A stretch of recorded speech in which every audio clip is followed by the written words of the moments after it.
Bismillah, assalamualaikum warahmatullahi wabarakatuh. Innal hamdalillah nahmaduhu wa nasta'inuhu wa nastaghfiruh wa na'udzu billahi min syururi anfusina wa min sayyiati a'malina man yahdihillahu fala mudilla lah wa man yudlilhu fala hadiyalah wa asyhadu an la ilaha illallah wahdahu la syarika lah wa asyhadu anna Muhammadan 'abduhu wa rasuluhu sallallahu alaihi wasallam. Qala Allah tabaraka wa ta'ala: Ya ayyuhalladzina amanu taqullaha haqqa tuqatih wa la tamutunna illa wa antum muslimun. Ya ayyuhan nasu taqu rabbakumul ladzi khalaqakum min nafsin wahidah wa khalaqa minha zawjaha wa bassa minhuma rijalan katsiran wa nisaa'a.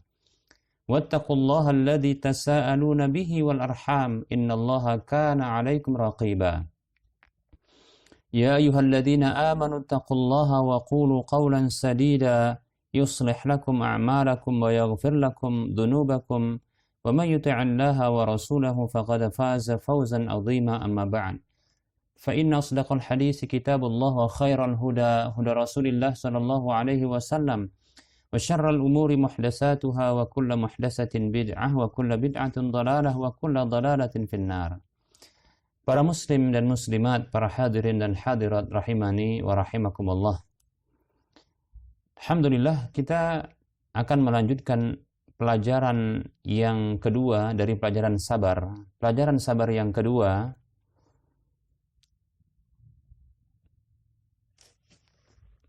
adalah sebagai berikut. Pada pertemuan yang lalu telah kita sebutkan bahwa seseorang ketika dia ditimpa musibah, maka ada 4 kondisi. Atau manusia itu bisa terbagi menjadi 4 kondisi berikut ini. Atau bagi orang per individu tersebut, terkadang bisa jadi dia memiliki 4 kondisi ini. Karena musibah itu tidak hanya sekali terjadi bagi dirinya. Nah, ketika kita mengetahui 4 kondisi ini, manakah kondisi yang kita sering berada padanya? 4 kondisi yang dimiliki oleh manusia tatkala dia ditimpa musibah, maka yang pertama adalah kondisi pertama, dia marah. Kondisi yang kedua, dia sabar. Kondisi yang ketiga, dia ridho. Kondisi yang keempat, dia bersyukur. Kita akan jelaskan masing-masing kondisi ini, para muslim rahimani wa rahimakumullah.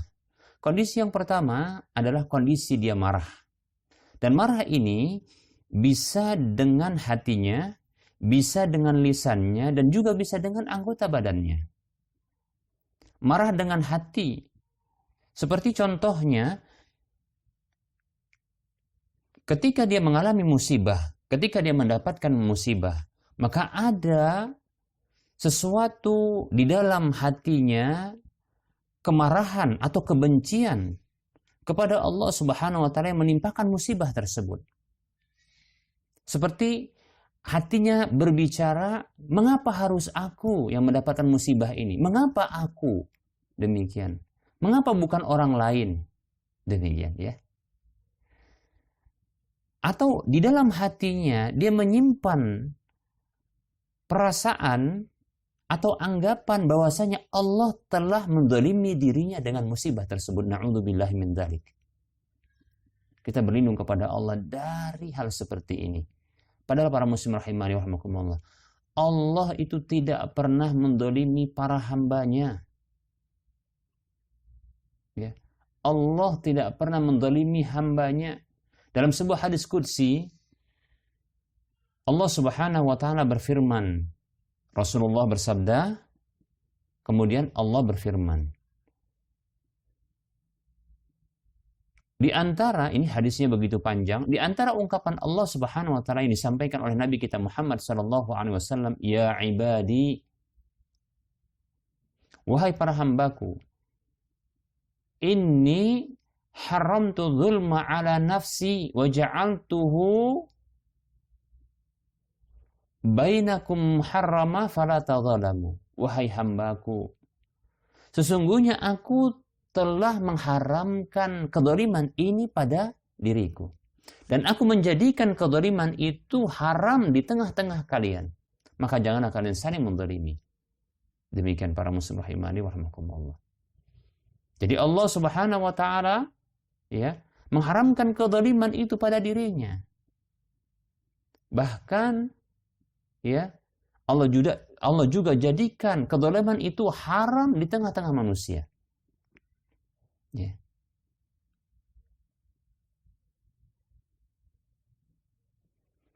Allah tidak pernah menzalimi hambanya. Allah tidak pernah menzalimi hambanya.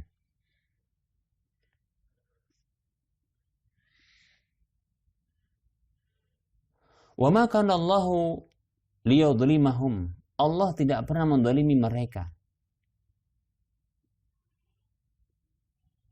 Allah ya tidak menzalimi hambanya, walakin kanu anfusahum yadhlimun. Akan tetapi mereka itu yaitu para hamba tersebut yang menzalimi diri mereka sendiri, yaitu dengan dosa-dosa yang mereka sudah diingatkan. Dosa-dosa inilah sebagai sebab datangnya siksa. Namun mereka tak sadar juga. Mereka masih menumpuk, mengkoleksi dosa-dosa. Padahal sudah datang peringatan bahwasanya bila kalian melakukan dosa, ya, maka ini akan membuat datangnya siksa. Bahkan dalam sebuah hadis Nabi SAW, "Idza dhahara zina wal khamru." Apabila tampak jelas kemaksiatan zina itu dan khamar, dan yang lain disebutkan adalah alat musik, demikian. Faqad ahallahum ya adaballahi. Atau kama qala sallallahu alaihi wasallam. Maka sungguh mereka telah menghalalkan adab Allah bagi diri mereka sendiri. Demikian. Ketika seseorang dia melakukan sebuah dosa yang ini secara terang-terangan dan ini dibiarkan oleh orang-orang yang lainnya, tidak ada pengingkaran, zina, minuman khamar, dan yang lain disebutkan adalah alat-alat musik, ya, dibiarkan, maka sungguh, ya, faqad ahallu, ya, sungguh mereka telah menghalalkan adab Allahi alaihim. Sungguh telah mereka menghalalkan adab Allah atas diri mereka. Demikian. Baik para muslim rahimani wa rahimakumullah. Allah tidak pernah menzalimi hambanya. Hanya saja hamba ini yang bandel. Hamba ini yang dia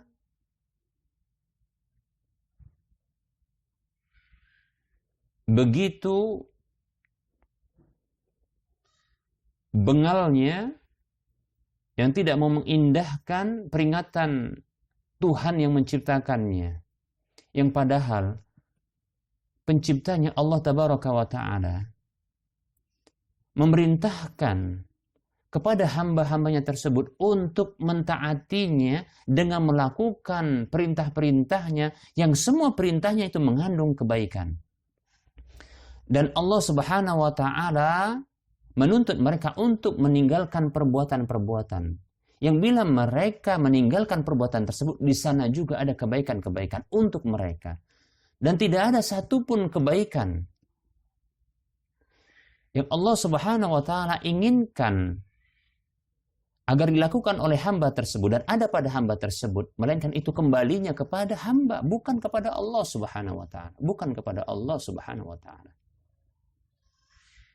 Tidak ada satu pun, ya, ketika Allah Subhanahu wa Ta'ala memerintahkan sebuah perintah yang tentunya bila dikerjakan maka di situ ada kebaikan.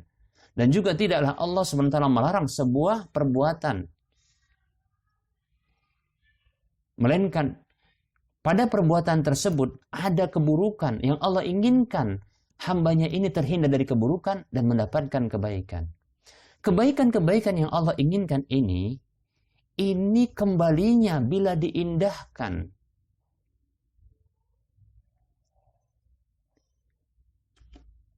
Dengan cara perintah-perintah dikerjakan, larangan-larangan ditinggalkan, maka para muslim rahimani wa rahimakumullah, kembalinya itu kepada hamba, kepada kita, bukan kepada Allah. Allah Maha Kaya, tidak butuh kepada selainnya. Innallaha ghaniyun 'anil alamin. Allah itu Maha Kaya, tak butuh kepada sekalian alam ini. Demikian.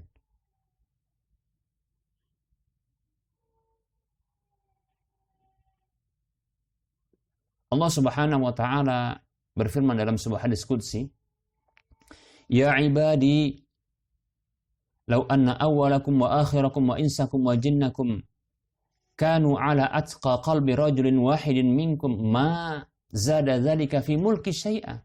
Wahai hambaku, andaikan kalian, generasi awal kalian sampai generasi akhir kalian, jin kalian dan manusia kalian. Maksudnya dari generasi awal jin sampai akhirnya. Generasi manusia dari awalnya sampai akhirnya. Semuanya itu kanu ala atqa qalbi rajulin wahidin minkum. Mereka itu berada pada satu hati manusia yang paling bertakwa di antara mereka, di antara manusia tersebut, di antara kalian. Siapa yang paling bertakwa? Kita sepakati Rasulullah SAW. Semuanya seperti Rasulullah. Maka kata Allah Subhanahu wa taala, semuanya, jin dan manusianya, semuanya itu dari awal sampai akhirnya, semuanya seperti Nabi kita Muhammad SAW dalam ketakwaan. Maka mazada dzalika fi mulki syai'a. Hal itu tidaklah menambahkan sedikit pun pada kekuasaanku.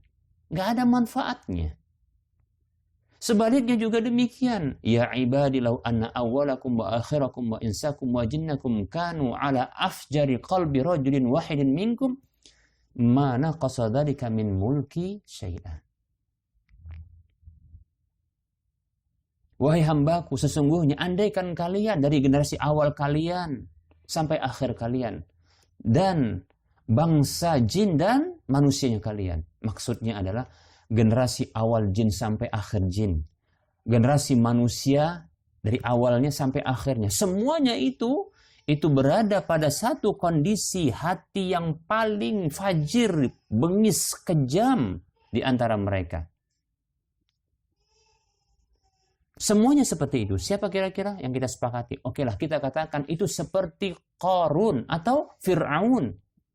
Seperti Fir'aun semuanya, kejam, bengis. Semuanya, jin dan manusianya, semuanya seperti itu. Apa kata Allah? Mana qasadalika min mulki syai'ah. Tidaklah hal itu mengurangi sedikit pun dari kekuasaanku. Tidak ada pengaruhnya bagi Allah ketaatan dan kemaksiatan hamba. Lalu, mengapa Allah Subhanahu wa taala memerintahkan hamba untuk menyembahnya? Seperti Allah mengatakan, "Wa ma khalaqtul jinna wal insa illa liya'budun" dalam surah Az-Zariyat ayat 56. Tidaklah kuciptakan jin dan manusia melainkan agar mereka beribadah kepadaku. Ternyata ketika Allah menuntut ibadah kepada para hamba, maka sesungguhnya kebaikan dari ibadah tersebut, kebaikannya itu kembali kepada para hamba. Kata Allah Subhanahu wa taala dalam surah Al-Isra, "In ahsantum ahsantum li anfusikum wa in asatum falaha." Dalam surah Al-Isra ayat 8. Apabila kalian berbuat baik dengan memenuhi perintah-perintah Allah, menjauhi larangan-larangan Allah, itu kebaikan. Ahsantum li anfusikum, sungguh kalian telah berbuat baik untuk diri kalian sendiri. Wa in asatum falaha, kalau kalian berbuat buruk dengan melanggar ketaatan kepada Allah, berbuat maksiat, dosa, maka falah itu pun kembali kepada diri kalian sendiri. Demikian para muslim rahimani wa rahimakumullah. Jadi yang menanggung kita sendiri. Lah kalau kita tahu demikian, maka mengapa kita sematkan kedzaliman itu kepada Allah? Tidak, kita yang zalim. Ya. Dengan perbuatan-perbuatan kita yang buruk, kita telah menzalimi diri kita sendiri. Karena kita mengkoleksi dosa, dan dengan dosa itu kita akan disiksa. Berarti kita menzalimi diri kita sendiri. Makanya Allah Subhanahu wa taala menyebutkan menzalimi diri sendiri ini itu merupakan ungkapan untuk berbuat dosa. Kata Allah Subhanahu wa taala dalam surah An-Nisa ayat 110, Allah mengatakan, Wa may ya'mal su'an aw yadhlim nafsahu summa yastaghfirillaha yajidillaha ghafurur rahim. Siapa saja yang beramal, berbuat keburukan atau dia mendolimi dirinya. Bagaimana dia mendolimi dirinya? Yaitu dia berbuat dosa, mengkoleksi dosa, yang dengan dosa itu dia akan disiksa. Kemudian dia memohon ampun kepada Allah, maka dia dapatkan Allah itu Maha Pengampun lagi Maha Penyayang. Demikian para muslim rahimani wa rahimakumullah. Jangan pernah kita menyematkan, menyangka bahwasanya Allah itu mendolimi kita. Tidak pernah.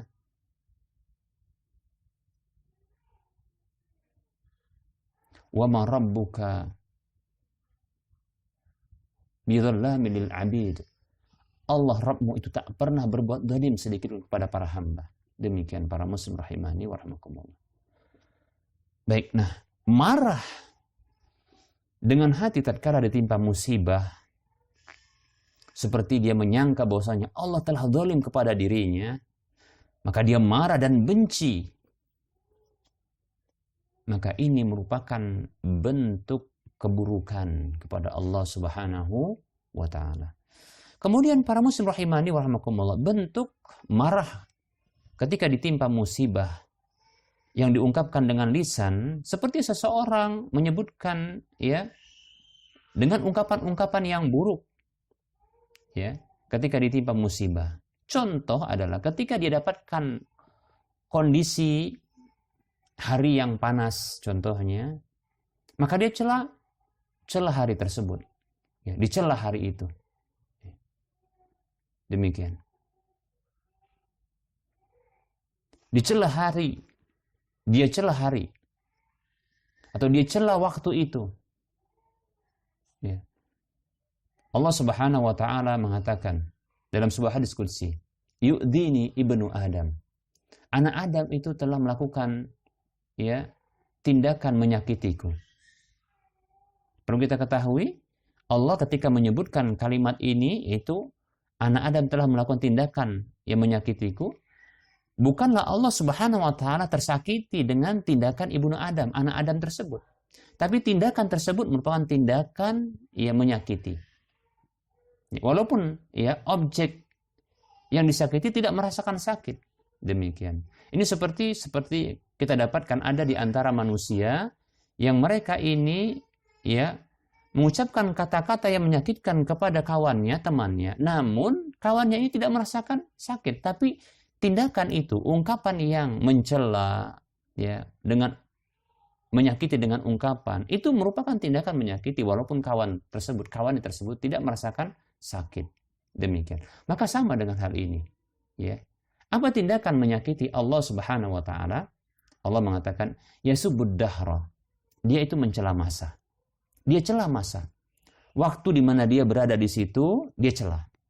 Hari yang panas dicela, hujan, ketika dalam kondisi hujan dicela, demikian. Para muslim rahimani wa rahimakumullah. Maka tindakan tersebut itu merupakan bentuk menyakiti Allah, walaupun Allah tak akan pernah tersakiti. Demikian. Kata Allah, wa ana dahru, sementara akulah masa, yaitu yang menciptakan masa tersebut. Uqallibul laila wan nahar. Akulah yang membolak-balikkan siang dan malam tersebut. Nah, para muslim rahimani wa rahimakumullah. Allah yang menciptakan waktu, masa, kejadian-kejadian, ya. Lalu Allah Subhanahu wa taala dicela karena hal tersebut dengan lisannya. Ya, seperti seseorang yang ditimpa musibah, maka dia ungkapkan dengan lisannya. Ya. Dia gugat Allah Subhanahu wa taala dengan lisannya. Kalau dalam hatinya dia katakan, ya, mengapa harus aku yang mendapatkan musibah ini, hatinya. Nah, ini diucapkan olehnya. Seolah-olah dia tidak terima dengan ketetapan Allah tersebut. Dia marah kepada Allah. Demikian. Dengan ungkapan-ungkapan. Maka yang seperti ini, ya, merupakan tindakan buruk para muslim rahimani wa rahimakumullah. Itu merupakan bentuk, ya, mencela Allah Subhanahu wa taala. Kita buat sebuah ilustrasi, permisalan untuk memudahkan kita memahami. Bila ada seseorang yang membuat makanan, lalu dihidangkan kepada orang lain. Lalu orang lain ini yang menikmati makanan tersebut, ternyata dia mencela, dia katakan, ya, dengan ungkapan yang tidak baik mencela makanan tersebut. Dia katakan, makanan apa seperti ini? Ya. Asin, ya, tidak enak, dan seterusnya ungkapan-ungkapan yang bila didengar oleh orang yang memasaknya, yang membuatnya, maka tentunya orang yang membuatnya ini akan, ya, dia akan merasa tersakiti, demikian. Dan tindakan itu tindakan menyakiti orang yang membuatnya. Demikianlah Allah Subhanahu wa taala. Ketika ada hamba-hamba Allah yang Allah Subhanahu wa taala memberikan musibah kepadanya, itu pun dikarenakan dosa dan kesalahan dia. Yang maksud Allah Subhanahu wa taala adalah untuk menghapuskan dosa-dosa dari dia, agar dia kembali kepada Allah Subhanahu wa taala. Ingat Allah bahwasanya dia telah melakukan dosa, demikian. Malah dia mencela Allah Subhanahu wa taala. Dia marah kepada Allah Subhanahu wa taala. Dia celah sesuatu yang menimpanya, maka sesungguhnya ini merupakan bentuk celaan kepada Allah. Dia telah menyakiti Allah. Walaupun selamanya Allah tidak akan pernah tersakiti. Demikian para muslim rahimani wa rahimakumullah. Kemudian berikutnya para muslim rahimani wa rahimakumullah, ya. Ada tindakan marah itu dengan anggota badan, yaitu dengan cara ini banyak ya dipraktekkan oleh orang-orang jahiliyah, orang-orang kafir jahiliyah zaman dahulu, menampar pipi, ya, merobek-robek pakaian, begitu juga mengacak-ngacak rambut, mungkin juga ada yang memotong rambutnya, dan seterusnya. Sesungguhnya kondisi marah seperti ini, ya, diharamkan oleh Allah Subhanahu wa ta'ala. Dan ini merupakan bentuk niyahah, yaitu meratap. Demikian. Ya, ini merupakan bentuk-bentuk ratapan. Dan orang yang meratap itu para muslim rahimani wa rahimakumullah, disebutkan dalam sebuah hadis, ya, bahwasanya orang yang meratap itu para muslim rahimani wa rahimakumullah, ya, tidak akan masuk surga. Orang yang meratap tersebut, ya, orang yang meratap para muslim rahimani wa rahimakumullah tidak akan masuk surga sampai dia bertaubat kepada Allah Subhanahu wa taala. Kalau tidak salah demikian dalam sebuah hadis Nabi sallallahu alaihi wasallam. Insyaallah taala saya akan hadirkan pada waktu mendatang hadisnya insyaallah taala, atau hadis yang semakna dengan ini. Baik para muslim rahimani wa rahimakumullah, kita akan lanjutkan kondisi yang kedua yang menimpa seorang manusia ketika dia ditimpa musibah. Kondisi yang didapatkan pada dirinya adalah dia bersabar terhadap musibah tersebut. Itu menahan dirinya, ya. Betul dia tidak menyukai musibah tersebut. Dia tidak menyukai itu terjadi pada dirinya. Hanya saja dia menahan dirinya untuk tidak membenci, ya, Allah yang menurunkan musibah tersebut. Kita katakan musibah adalah sebuah keburukan yang tidak disukai oleh manusia. Maka secara naluri wajar manusia tidak menyukainya. Hanya saja, ya, keadaan kedua ini yang dialami atau yang dimiliki oleh manusia ketika ditimpa musibah, dan tentunya ini adalah manusia yang memiliki keimanan dalam dirinya. Dia bersabar, dia menyabarkan dirinya untuk hatinya tidak marah kepada Allah.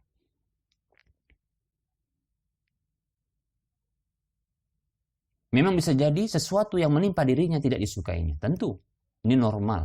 Hanya saja dia menahan dirinya untuk hatinya ini tidak membenci Allah Subhanahu wa taala. Tidak marah kepada Allah. Dan dia menahan lisannya untuk tidak mengucapkan ungkapan-ungkapan yang tidak diridhai oleh Allah Subhanahu wa taala. Dia menahan anggota tubuhnya untuk tidak melakukan tindakan-tindakan yang menunjukkan dia sedang menggugat ketetapan Allah Subhanahu wa taala pada dirinya. Demikian. Para muslim rahimani wa rahimakumullah.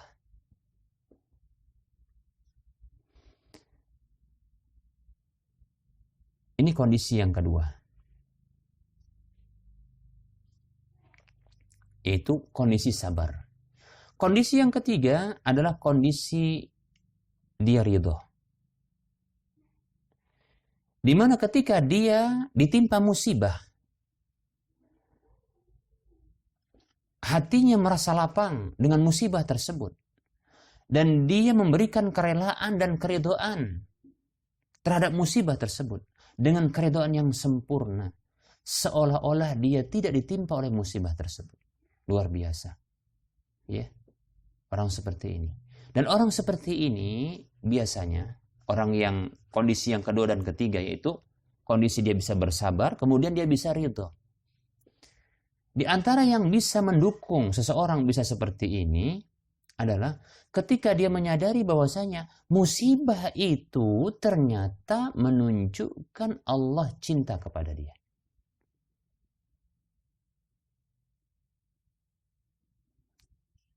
Dalam sebuah hadis Nabi SAW, hadis yang sahih, Rasulullah SAW bersabda, Inna Allah idha ahabba qawman ibtalahum. Sesungguhnya Allah apabila mencintai satu kaum, maka Allah menguji mereka, memberikan musibah kepada mereka. Demikian. Lihat. Dia meyakini bahwasanya itu merupakan bentuk cinta Allah Subhanahu wa taala kepada dirinya. Maka dia bisa sabar, bahkan dia lebih tinggi, yaitu apa? Dia bisa ridho. Demikian. Bisa ridho dengan ketentuan Allah tersebut, bisa menerima, lapang dada dia. Demikian para muslim rahimani wa rahmakumullah. Lebih-lebih ternyata dia bisa memahami di antara bentuk cinta Allah Subhanahu wa taala kepada dirinya adalah Allah tidak membiarkan dosa-dosa yang telah dilakukan oleh dia, melainkan Allah Subhanahu wa taala memberikan musibah kepadanya yang dengan musibah itu dia sadari bahwasanya itu akan menghapuskan dosa-dosanya. Demikian. Dalam sebuah hadis Nabi SAW, hadis yang diriwayatkan oleh Imam Bukhari Muslim, Rasulullah SAW bersabda, ma yusibul muslima min nasabin wala wasabin wala hamin wala hazanin wala adha wala ghamin hatta syaukah yushakuha illa kafarallahu biha min khatayahu. Hadis riwayat Bukhari Muslim. Kata Nabi SAW, tidaklah ada musibah yang menimpa seorang muslim, baik itu rasa penat, capek yang dialami seorang muslim, sakit yang dialami seorang muslim, gundah gulana, kesedihan, gangguan, demam, sampai pun duri yang menusuk kulitnya, tidaklah hal itu menimpanya melainkan dengannya Allah Subhanahu wa taala menghapuskan dosa-dosa dan kesalahan-kesalahan. Demikian. Luar biasa. Nah, ini membuat ya dirinya ini sabar bahkan lebih tinggi, yaitu apa? Dia bisa ridho menerima ketetapan Allah tersebut. Kenapa? Ini bukti Allah cinta. Ini adalah bukti bahwasanya Allah ingin menghapuskan dosa-dosanya. Demikian. Nah, para muslim rahimani wa rahmakumullah.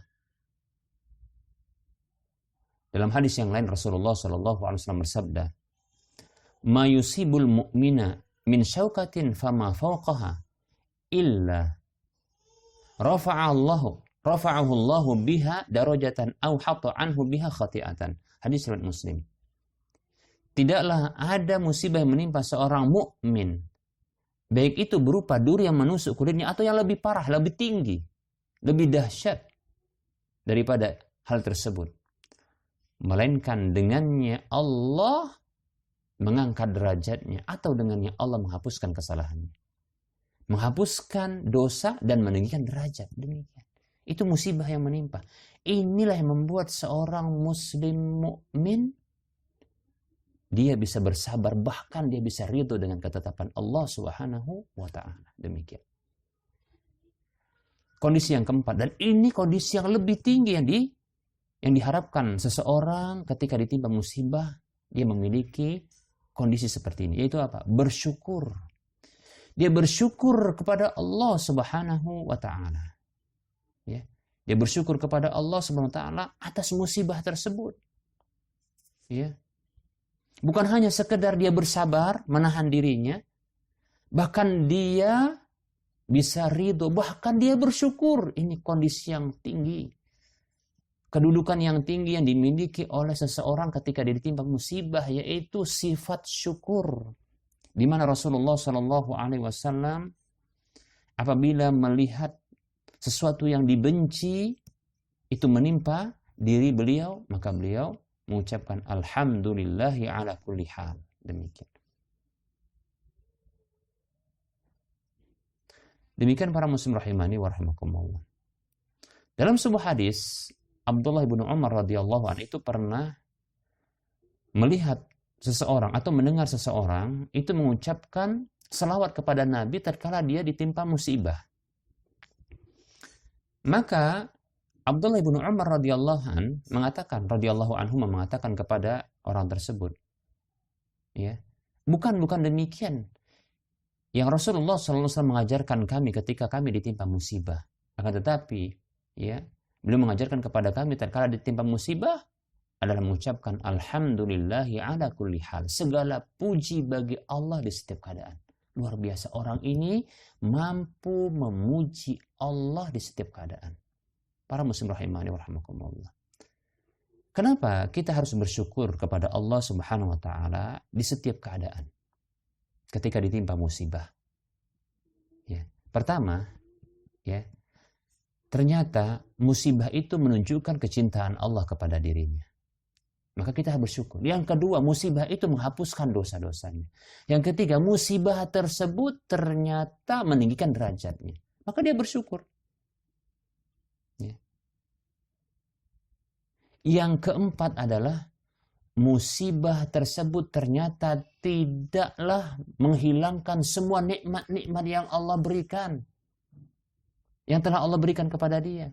Sehingga dia bersyukur kepada Allah bahwasanya musibah yang menimpanya ini sedikit kecil. Mengapa? Karena ada nikmat Allah yang besar yang lainnya. Sehingga dia bersyukur kepada Allah. Yang kedua, yang berikutnya adalah ya, dia bersyukur kepada Allah. Mengapa demikian? Karena dia melihat orang lain mendapatkan musibah yang lebih parah ketimbang dirinya. Seperti itu. Yang berikutnya, mengapa kita harus bersyukur kepada Allah Subhanahu wa taala ketika kita ditimpa musibah? Di antaranya sebabnya dikarenakan musibah itu tidaklah menimpa agamanya, namun hanya menimpa dunianya. Menimpa dunianya kehilangan harta, ya, kehilangan kesehatan fisiknya, atau kehilangan sebahagian anggota tubuhnya, atau kehilangan orang yang dicintainya, dan seterusnya dari perkara-perkara dunia. Makanya dia bersyukur, karena apa? Karena musibah tersebut tidak menimpa agamanya, yaitu menghilangkan keimanan, menghilangkan ketaatan. Bahkan ketika dia mampu mengucapkan alhamdulillahi ala kulli hal, segala puji bagi Allah di setiap keadaan, ini menunjukkan Allah telah memberikan taufik kepadanya, bahkan ya memberikan kenikmatan berupa sifat syukur kepadanya. Demikian. Maka pantas kita bersyukur kepada Allah Subhanahu wa taala. Para muslim rahimani wa rahimakumullah. Nah, ini yang bisa kita sampaikan untuk pelajaran sabar yang kedua. Semoga Allah SWT menjadikan kita termasuk orang yang sabar. Amin. Ya Rabbal Alamin. Bahkan bisa bersyukur, bahkan bisa ridho. Demikian. Ridho dan bersyukur. Mohon maaf atas segala kekurangan. Kebenaran datangnya dari Allah SWT. Yang salah datangnya dari saya. Kesalahan itu datangnya dari saya pribadi dan bisikan syaitan kepada Allah. Saya mohon ampun kepada para pendengar sekalian. Saya mohon maaf. Wassallallahu ala Muhammad wa ala alihi wa ashabihi ajma'in. Subhanakallahumma wa bihamdika asyhadu an la ilaha illa anta astaghfiruka wa atubu ilaika walhamdulillahi rabbil alamin. Assalamualaikum warahmatullahi wabarakatuh.